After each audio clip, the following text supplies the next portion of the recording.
Dadaş, selam, yaxşısan? Bax, dünən mən sənə nə qədər səslədim, sən cavab vermədin. Dünən mən bir daha kif tapdım. Nə qədər səslədim, ha cavab vermədin. Belə buradan parçadan rədd oldum. Əşlim, mən dünən bir daha kif yıxıymışam. Ax, mən dünən nə bu ağanı gördüm. Dedi, kif kimindir, mən bilmirəm indi. Dadaş, o mənimdir. Nə mənə var içində, nə mənə Pul var içində. Pul var? Pul var Mən içində. də kif demişəm içində pul vardı. Baba, sənə indi dedim, deyim mən.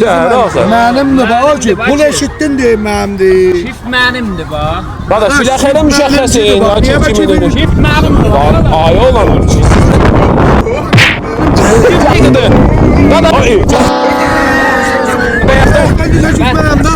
Ağam şos tutuyan Onlar kimindir? mənimdir ki. Onlar mənimdir. Şos səndə. Sən ana şos səndə. Sən istifadə eləmsən. Daha da şey yiyirsən tabi. Ha, filaxələ müşəxxəsin. Ay olan savaşlayın ki dur. Abi de gəlib adımcan da səndir.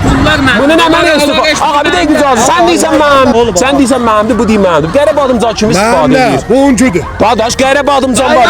Ləvazım arayışı var. Hər zat var bunun içində. Deyirsən ki, onlar Sən neydin sən. kif mənimdir? Dadaş bir daha kif tabır içində pulu vardı. Bu deyim mənimdir. İndi şos tutuyan sənin deyə onun. Yox da ya pul onun var. da- Az gəlib adımdır. Ağam onun için Gəlib adımcan sən istifadə.